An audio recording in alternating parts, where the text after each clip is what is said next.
Bonjour à tous. On va donc ouvrir cette 5e journée des maladies rares immunohématologiques, la filière Marie. Donc, comme vous avez vu, on a un programme extrêmement intéressant. On essaye chaque année d'avoir une thématique transversale d'actualité.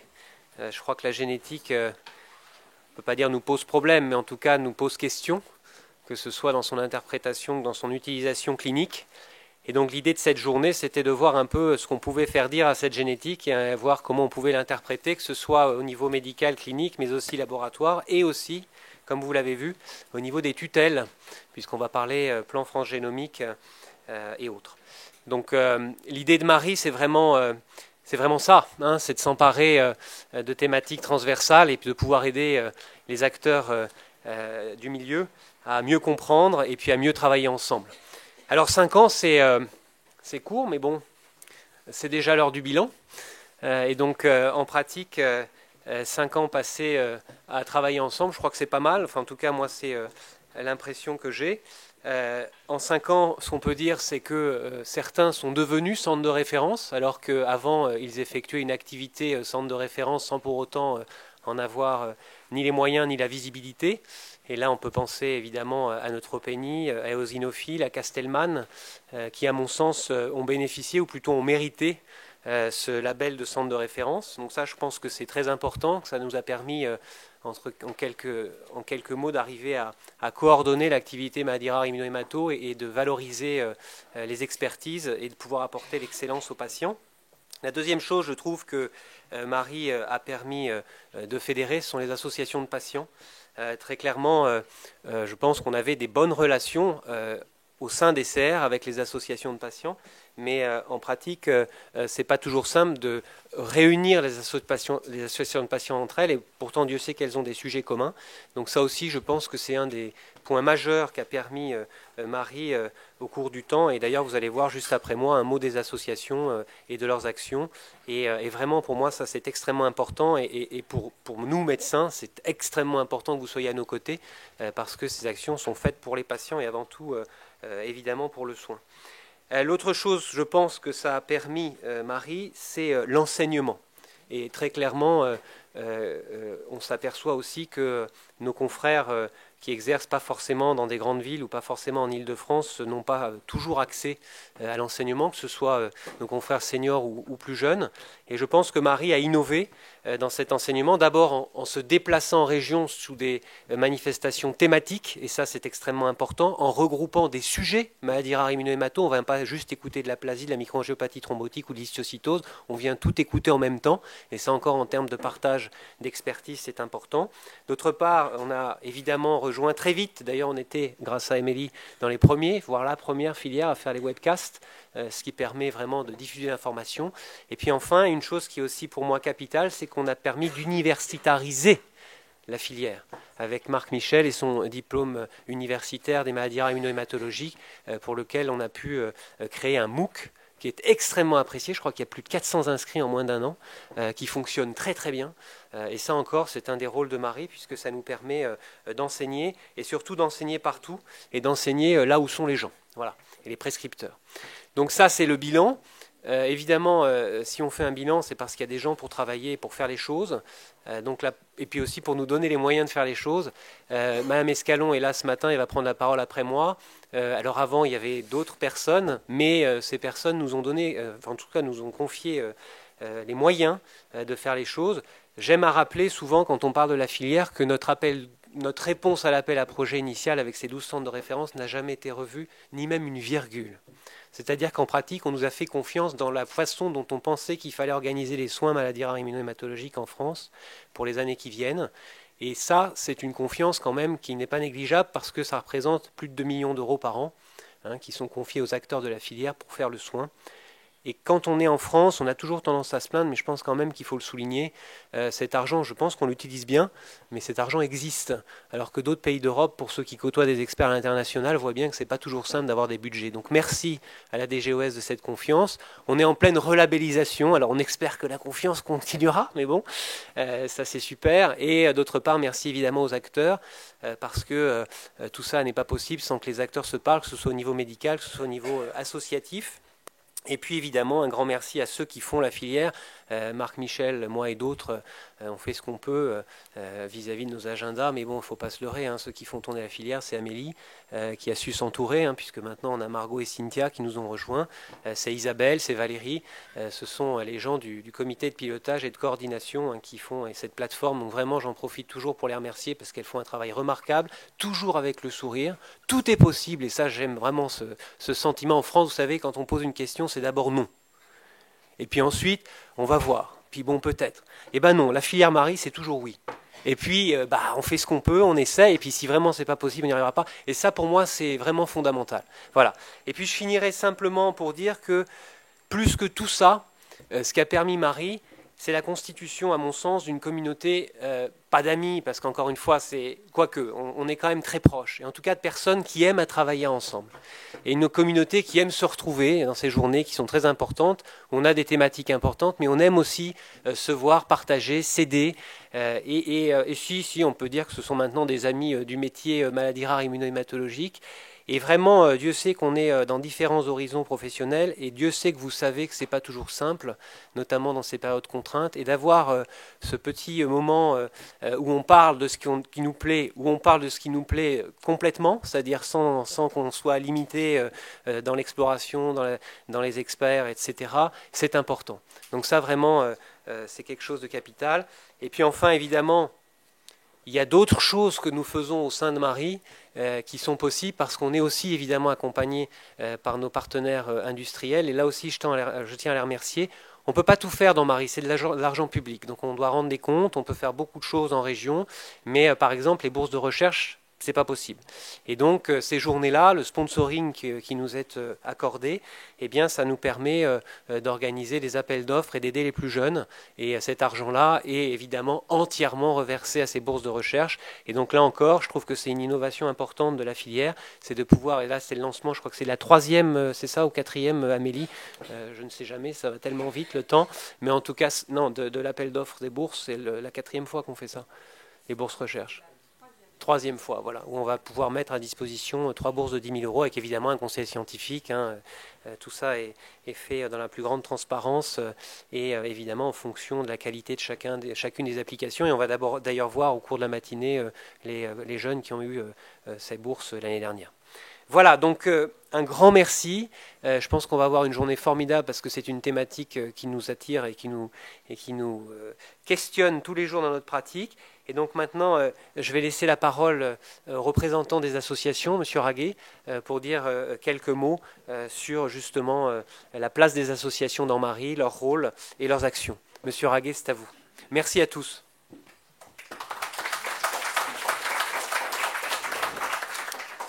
Bonjour, donc moi en fait je m'occupe de l'association qui s'appelle AMSAO. Ce sont les maladies des angioïdèmes, des gens qui ont un déficit ancien inhibiteur. Mais je parle ici au nom des 11 associations qui sont membres de Marie. Voilà, donc ce qu'on peut dire en fait, c'est que l'ensemble des associations ont des modes de fonctionnement et des objectifs tout à fait similaires. Le premier d'entre eux, c'est le contact avec le patient, bien sûr, donner de l'information, informer. Quand un patient apprend qu'il est atteint d'une maladie rare, alors déjà il y a un parcours de soins qui peut être difficile. Ce sont des maladies qui la plupart du temps qui peuvent être invalidantes, qui sont complexes, qui ne sont pas faciles d'appréhender. Donc un des rôles de l'association, c'est d'être à l'écoute du patient pour qu'il puisse, je dirais, intégrer un petit peu sa maladie dans son mode de vie et puis mieux comprendre les mécanismes de la maladie. Donc ça, ce sont des choses qui sont importantes. Les modes d'action des associations sont similaires. La première chose, c'est au-delà de l'écoute du patient, c'est d'organiser des réunions. Les patients ne sont pas tout seuls, ils partagent les mêmes difficultés.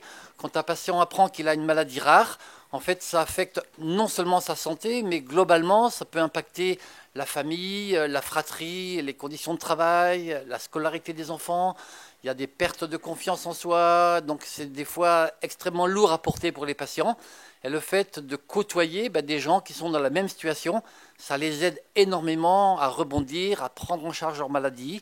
Et puis, le fait de parler de la maladie, ça permet aussi d'acquérir, je dirais, du vocabulaire un petit peu médical, d'être plus confortable vis-à-vis des discussions qu'on peut avoir avec les médecins, d'appréhender les traitements de manière, je dirais, avec du recul, être sûr qu'on a les bons traitements par rapport à l'état de l'art, etc. Donc une action principale de l'association, c'est de faire des réunions de patients. Donc les patients se retrouvent entre eux. Ces réunions sont en général encadrées par des spécialistes, des milieux médicaux évidemment. Le patient, enfin l'association ne se substitue jamais au rôle du médecin. C'est toujours le médecin qui a le rôle médical, hein, qui pose le diagnostic, qui détermine le meilleur traitement. Bon, par contre, l'association a un rôle tout à fait complémentaire par rapport au patient, de lui expliquer de manière peut-être plus simple, plus directe, les mécanismes de la maladie, les conséquences, etc. Donc au-delà de ces réunions, la plupart des associations ont un site internet. Ça permet d'ailleurs le recrutement des patients. C'est quelque chose qui a complètement révolutionné tout ce qui est relations, y compris les réseaux sociaux. Les associations peuvent aussi émettre des petits bouclettes, des petites brochures qui expliquent les mécanismes de la maladie de manière claire et compréhensible, avec un langage simple. Et puis faire le point sur les traitements existants avec les avantages, les inconvénients, les effets secondaires, etc. Donc au-delà de ça, il faut aussi voir que les associations sont souvent avec peu de moyens, donc c'est un peu l'auberge espagnole. On y trouve ce qu'on peut apporter. Voilà. Donc juste, je ne vais pas m'étendre là-dessus. Ce que je voulais juste dire, c'est que moi j'incite les médecins à parler des associations aux patients. Ça peut les aider, notamment les plus fragiles d'entre eux. Ça leur donne confiance. Ça leur montre qu'ils ne sont pas tout seuls. Ça leur montre qu'il y a quand même de la recherche qui permet d'améliorer les choses. Et puis pour finir, je remercie l'ensemble des médecins qui prennent en charge tous ces patients, parfois dans des conditions difficiles, avec pour certaines maladies des insuffisances de traitement disponibles, voire dans certains cas même l'inexistence de traitement. Voilà, je n'en dis pas plus. Voilà. Merci beaucoup.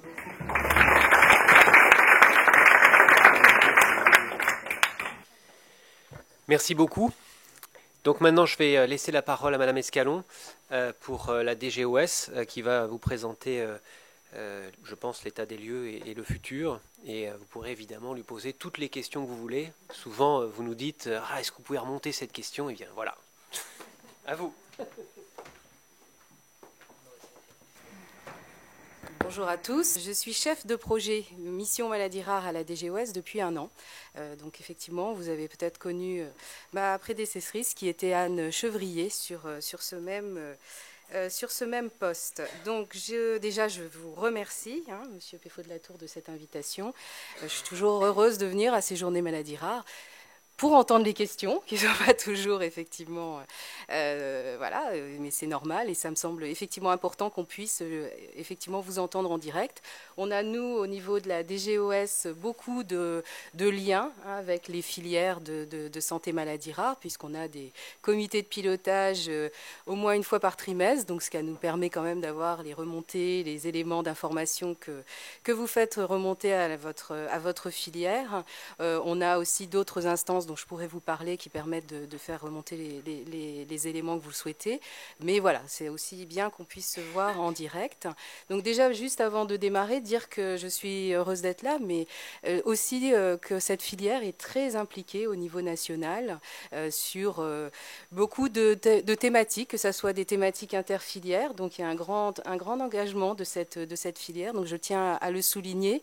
Également en termes j'allais dire, d'éléments d'information et d'avancées qui nous permettent de réfléchir. On verra que le plan national maladies rares, dont je vais vous dire un mot de son avancement maintenant, en tout cas, n'a pas été créé ex nihilo. Vous allez retrouver, vous avez déjà retrouvé quand vous avez pris connaissance de ce plan, d'éléments que soit dans votre filière étaient déjà en émergence, étaient déjà des dynamiques en cours, ou dans d'autres filières. Donc voilà. Donc c'est aussi de ce qui se passe au sein des centres, au sein des filières, qu'on arrive ensuite à faire un plan national qui se décline. Donc celui-ci jusqu'en 2022. Sur la chronologie, j'ai juste rappelé cette plaque que vous connaissez, mais quand même, parce que M. Péfaut de la Tour l'a dit, mais je crois qu'il faut, et c'est mon message à chaque fois, ne pas oublier, en tout cas, l'avance qu'a eu la France dans la prise en compte de ces maladies rares, dans la structuration de cet enjeu de santé publique. Vous voyez, 2004, c'est pas rien. Lorsqu'on discute, et votre filière est extrêmement aussi impliquée au niveau européen, lorsqu'on discute au niveau européen, on se rend compte de l'avance qu'a la France, encore maintenant, et de ce qu'elle apporte justement à la prise en charge au niveau européen. Et donc n'oublions pas que nous avons, j'allais dire, cette dynamique depuis longtemps qui a été portée beaucoup par les associations. Je tiens aussi à le rappeler, c'est comme souvent en tout cas, c'est des patients et de leurs proches que les choses bougent et avancent. Et si ce premier plan, en tout cas national maladies rares, a été mis en place en 2004, c'est qu'il y a eu des actions fortes des associations, des professionnels et ensuite relayées par les pouvoirs publics. Donc ce premier plan, outre a permis en gros vraiment de façon très claire la structuration des 131 centres de référence maladies rares. Le deuxième plan 2011-2016, lui, a vu la structuration des filières, plutôt à la fin du plan, mais en tout cas c'est un élément aussi très important qui a pu donner des idées, puisque c'est également au cours de ce deuxième plan qu'a émergé l'idée au niveau de l'Europe, de la mise en route des ERN, donc des réseaux européens de référence, qui sont presque quasiment calqués, à quelques exceptions près, sur nos périmètres français de nos filières. Donc je ressouligne ici cette avance qu'a eu la France. Le deuxième plan a permis également le lancement de la Banque nationale de données maladies rares. Ça a commencé par différentes expériences et qu'on est en train encore de structurer, mais je crois que j'y reviendrai parce que c'est un élément extrêmement important de la question des bases de données. La Fondation Maladies Rares également découle de ce deuxième plan. En 2016, évaluation, la question s'est posée effectivement, est-ce qu'il fallait un troisième plan maladies rares? La question était légitime, hein. L'objectif n'est pas forcément sur toutes les thématiques qui ont à un moment donné une vie nationale ou un portage national. L'objectif parfois est que ça puisse revenir dans un giron d'organisation territoriale, comme ça se fait pour beaucoup de prises en charge et de pathologies. Les évaluations qui ont été faites, à la fois sous l'angle prise en charge clinique et l'angle recherche par les deux hauts conseils qui ont été missionnés en 2016, ont permis de montrer en gros qu'il y avait besoin d'un troisième plan et de continuer sur un portage national et un pilotage national. Je reviendrai pour les raisons qui ont expliqué, mais d'où la mise en place de groupes de travail entre 2016, à partir de 2016, pendant plus d'une année, une année et demie. Vous le savez, c'est les professeurs Sylvie Audan, le professeur Lévy, qui ont été missionnés pour rédiger ce plan avec la mise en place de groupes de travail. Et ce plan donc a été lancé le 4 juillet 2018, donc ça fait quasiment un an aujourd'hui qu'il est en cours. Les maladies rares en chiffres, je ne vous apprends rien, mais c'est toujours intéressant en tout cas de s'arrêter 2 minutes sur cette plaque. Je ne vais pas lister, vous les avez à l'écran et vous les connaissez, les différents chiffres peut-être qui parlent. Vous avez une journée sur la génétique et les apports de la génétique pour la prise en charge des patients et la recherche. 20% des maladies rares sont non génétiques. Donc c'est vrai que dans certaines filières, on aime à me le rappeler, mais ça veut dire quand même que 80% sont génétiques. Et donc, le sujet est un sujet extrêmement prégnant. Vous avez aussi sur cette plaque un élément qui me semble important de souligner, puisque ça sera un des fils rouges de ce troisième plan, c'est les 50% de malades sans diagnostic précis.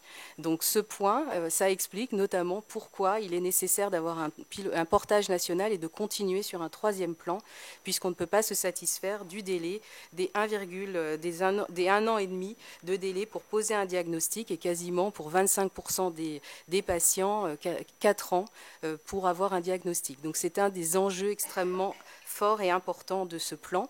Un des chiffres aussi qui est dans cette plaque et qui est plutôt en bas, et celui-là, j'allais dire, on ne fait pas forcément cocorico, c'est les 5 maladies dépistées en néonatal. On a aujourd'hui des questions qui se posent, mais des questions qui nécessitent en tout cas qu'elles soient traitées au niveau de la puissance publique, puisque ce sont des enjeux éthiques.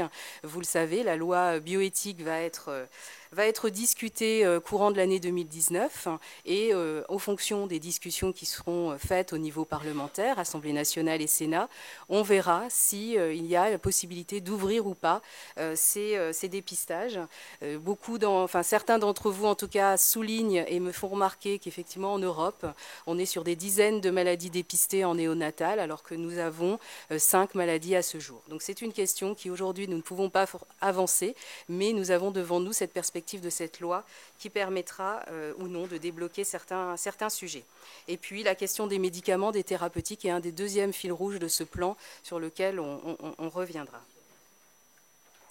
Les ressources nationales, les 387 centres de référence, les plus de 1800 centres de compétences, ça c'est un des apports de la nouvelle labellisation qui a eu lieu en 2017, en avance de phase de la sortie du troisième plan, puisqu'auparavant il y avait effectivement un réseau de proximité avec des centres de compétences, mais qui n'était pas reconnu et labellisé. En 2017, il a été fait le choix de labelliser ces centres de compétences et de les rendre de ce fait beaucoup plus visibles pour les patients et puis pour les médecins traitants, pour les médecins de ville qui ont besoin de se tourner vers une expertise et un recours pour leurs patients. Les 23 filières, on en a parlé, on le redira, il y a cette nouvelle labellisation qui est en cours et qui va se conclure là dans les prochains jours. Les 24 réseaux européens de référence, dont certains sont des réseaux de cancers rares dans les 24. Un élément aussi de fierté nationale, puisque depuis quelques mois, nous avons maintenant 8 coordonnateurs qui sont français. Alors, c'est une fierté, mais en même temps, c'est pas forcément quelque chose qui en fait, ça vient du Brexit, enfin en tout cas des discussions Brexit, puisque certains Anglais ont dû abandonner leur coordination et le choix, en tout cas des ERN, à chaque fois sur ces abandons, quasiment, a été de choisir un Français pour remplacer donc le coordonnateur qui devait céder sa place. Donc c'est quand même là aussi la reconnaissance, un 8 sur 24, c'est un nombre assez important. Et redire aussi que dans les ressources sur lesquelles on s'appuie dans le domaine des maladies rares, il y a ces 220 associations de patients et de familles qui sont un appui, qui sont un aiguillon extrêmement important et essentiel pour la puissance publique.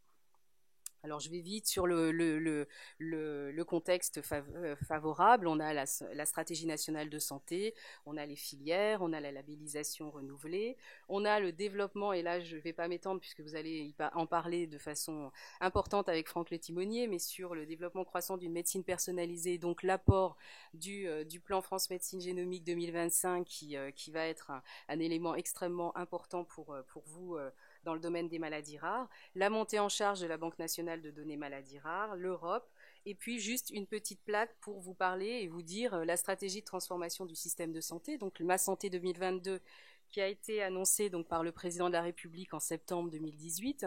Pourquoi je m'arrête sur cette plaque, même si elle n'est pas, en tout cas cette stratégie de transformation de système de santé n'est absolument pas ciblée sur les maladies rares, cependant elle intègre les maladies rares et surtout cette plaque me semble intéressante puisqu'on voit que les maladies rares ont pu en tout cas prendre une certaine avance sur ce qu'on est en train de mettre en place et de développer comme dynamique pour le système de santé dans son ensemble.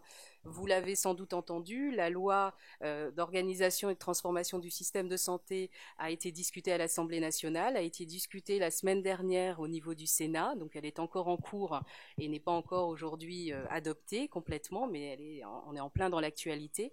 Et donc, des 3 principes pour la transformation, en tout cas, 2 et 3, enfin les 3 en tout cas, m'ont semblé être des éléments sur lesquels vous avez, au niveau des maladies rares, une avance certaine. Le patient au cœur du système et la qualité de la prise en charge, quand on parle de labellisation des centres, quand on parle de labellisation des filières, on parle effectivement d'évaluation et de qualité évaluée et reconnue. Quand on parle de faciliter l'accès aux soins par un maillage territorial de proximité et une gradation des soins, j'allais dire, ça va de source. Tout ce que vous avez, les centres de référence, les filières, donc c'est pas des prises en charge, mais en tout cas les centres de référence constitutifs coordonnateurs, les centres de compétences sont une application extrêmement opérationnelle de la notion de gradation qu'on essaye de développer au niveau de la DGOS dans l'ensemble du système de santé. Et le troisième point qui est repenser les métiers, les modes d'exercice. Là, peut-être, on a en tout cas des enjeux forts au niveau des maladies rares. Je pense à tout ce qui est conseillé en génétique. Je pense aux biostatisticiens qui ne sont pas forcément des nouveaux métiers en tant que tels, mais qui sont des métiers sur lesquels on a encore à discuter et à travailler. Et je pense qu'on a là intérêt à travailler de concert avec le plan France Médecine Génomique parce que ce sont des enjeux partagés, pas simples à faire bouger, mais en tout cas sur lesquels il faut qu'on avance. Donc le troisième plan, pourquoi? Je vous ai dit qu'il y avait eu 2 évaluations par les hauts conseils qui ont à la fois dit tout ce que les plans précédents avaient apporté, mais aussi tout ce qui restait aussi à faire, des efforts de structuration et de coordination encore nécessaires. Un zoom particulier puisque les évaluations ont pu indiquer que sur la prise en charge, les choses avaient été très avancées et sont aujourd'hui assises de façon très efficace, mais sur la recherche, il restait encore pas mal de choses à faire et donc c'est aussi un des défis de ce nouveau plan. La constitution nécessaire de bases de données, j'allais dire c'est un des outils, un des leviers de ce que je viens de dire précédemment, et le lien avec les données européennes, d'autant plus important dans le domaine des maladies rares pour avoir des cohortes de patients qui ont des nombres qui peuvent permettre de la recherche et le rôle de leader européen à poursuivre. Donc ce troisième plan, lancé le 4 juillet 2018, 5 ambitions, je vous le disais, les fils rouges, c'est le diagnostic plus rapide pour chacun, c'est l'innovation, c'est un zoom sur la recherche et les moyens donnés à la recherche sur les maladies rares, c'est aussi la qualité de vie et l'autonomie des personnes malades. On est beaucoup sur les sujets d'inclusion, donc là, il y a un axe du plan qui traite de cette question. Et juste sur les 11 axes, l'information et la formation, en tout cas, sont des sujets qui vont être des leviers forts sur la question du diagnostic. Et vous le savez aussi bien que moi, le diagnostic commence déjà par une bonne orientation du patient et une bonne information des médecins de proximité pour diriger leurs patients vers les expertises et les recours qui peuvent répondre à ces questions. Et la modernisation des organisations et les financements. Donc ce plan, c'est 780 millions d'euros sur 5 ans. Vous voyez, c'est un peu plus de 150 millions d'euros par an, dont 80% sont des moyens pérennes. Et une partie sont des moyens liés à des appels à projets qu'on est en train de lancer. Donc les 11 axes de travail, je vais juste zoomer sur certains d'entre eux parce que je serai trop longue peut-être déjà. Sur le premier qui est celui qui est très important pour nous, la réduction de l'errance et de l'impasse diagnostique. Il y a une des mesures qui est la mesure prioritaire et sur laquelle on a déjà commencé à travailler avec un pré-pilote, j'y reviendrai, c'est la création d'un registre national dynamique des personnes en impasse de diagnostic. Cette mesure, en tout cas, résonne particulièrement avec un autre des axes du plan, qui est celui sur le nouvel élan à la recherche sur les maladies rares, puisque sur cette question, au-delà donc de l'identification des personnes atteintes d'une maladie rare sur ce registre, c'est-à-dire une fois, et on y reviendra, sur la façon dont vous avez pu identifier que ces personnes en l'état des connaissances médicales ne peut pas être diagnostiquées, la question leur sera posée de est-ce qu'ils veulent rester dans ce registre et donc pouvoir bénéficier peut-être en fonction des évolutions des connaissances de nouveaux examens pour pouvoir être diagnostiqués dans les années futures, mais aussi la question leur sera posée d'entrer dans un programme de recherche. Et c'est là où le plan, qui est complètement copiloté, donc ministère chargé de la santé et ministère chargé de la recherche, donc c'est un copilotage qui a des résonances dans tout le plan. Nous aurons ce lien puisque la partie recherche, c'est une action que la DGRI, la Direction Générale de la Recherche et de l'Innovation, porte, et donc c'est la suite un peu de la création de ce registre national. L'autre point important sur ce registre national, c'est le lien qu'on a bien sûr avec les plateformes du plan France Médecine Génomique, les 2 plateformes aujourd'hui, puisque dans la question du diagnostic se posera la question ou non de rentrer dans ce séquençage. Sur les autres sujets, je ne reviens pas sur le dépistage néonatal, je vous en ai parlé, le partage des données, donc essentiel comme levier de beaucoup de nos actions, l'accès au traitement, la recherche, la Direction Générale donc, de la Recherche et de l'Innovation a mis des moyens importants sur ce plan pour permettre des appels à projets à la fois européens. Il y a un appel à projet, le JP, qui a été lancé en janvier 2019, auquel vous pouvez candidater, sur lequel la DGRI donc, est missionnée au niveau européen pour le travailler. Et il y a d'autres moyens. À l'ANR, par exemple, la DGOS et la DGRI ont doté pour le fonds de recherche translationnelle de moyens supplémentaires également, qui vont pouvoir donc être mis à disposition pour les maladies rares. Et voilà, c'est deux exemples en tout cas sur ces éléments-là. Sur le parcours de soins, je vous disais, beaucoup de choses ont été faites, on doit encore faire beaucoup. J'ai juste souligné transition enfant-adulte, puisque dans votre filière, vous avez là-dessus une avance certaine et vous avez mis des actions qui vont permettre de bénéficier à l'ensemble des filières. Et nous avons voulu mettre un zoom particulier sur cette question pour laquelle les associations de patients nous alertent beaucoup. C'est un enjeu de plus en plus important et heureux, c'est-à-dire que des enfants puissent accéder à l'âge adulte, mais doivent avoir en termes de structuration, de prise en charge et d'accompagnement des organisations qui les accompagnent. La société inclusive, là c'est un sujet qui n'est pas directement traité par la DGOS, nous pilotons l'ensemble du plan, mais c'est la Direction générale de la cohésion sociale au ministère de la Santé et des Solidarités qui le suit.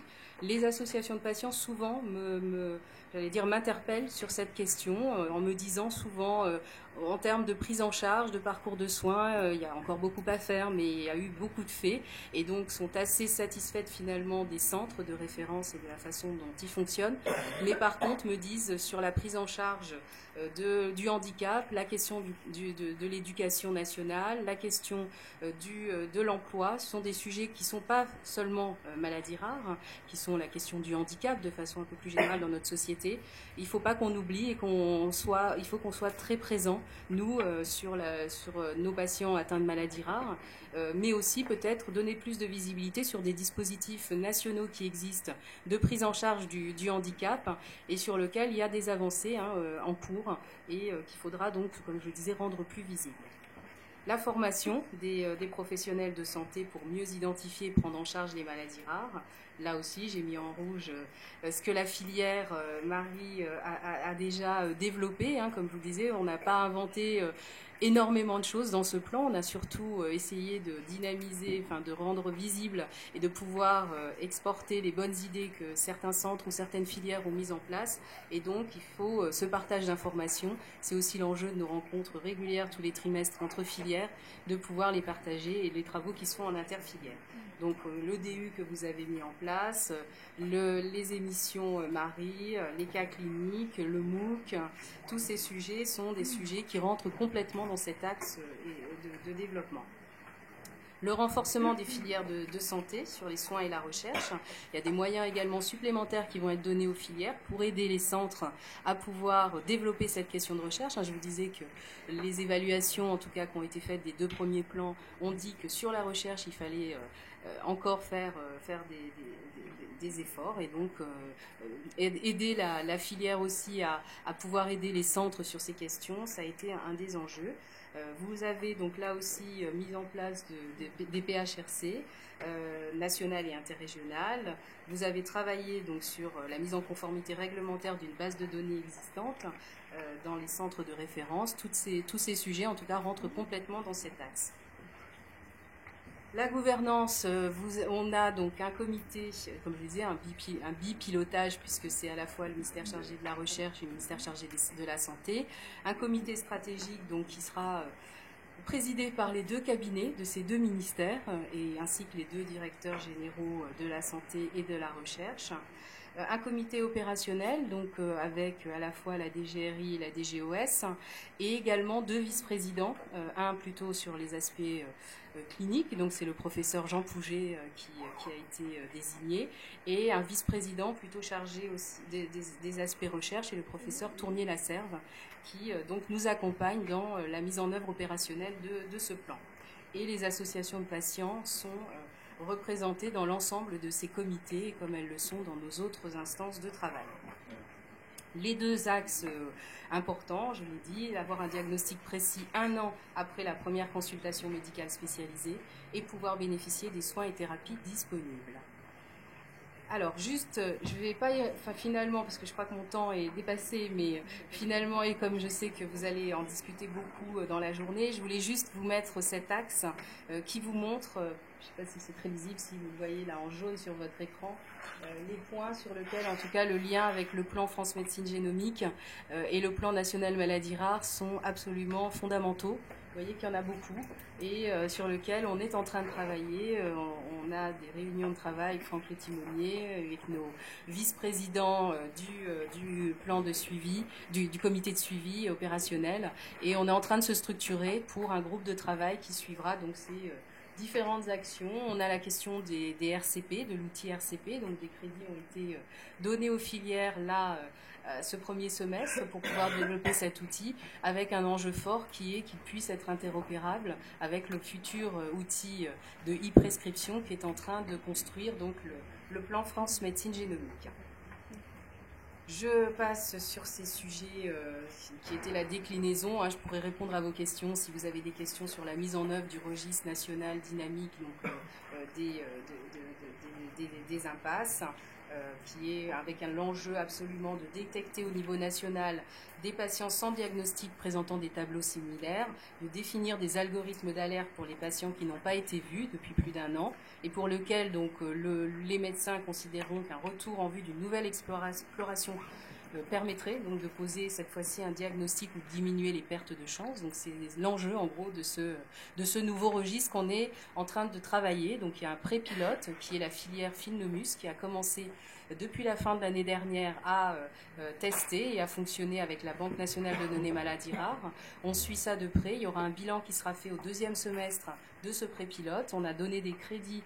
Là, on les donne là aux filières, à toutes les filières, puisqu'il y a des éléments, j'allais dire, préalables qui peuvent commencer à être travaillés dans les filières pour gagner du temps et pour permettre en 2020 de déployer ce registre au sein des filières.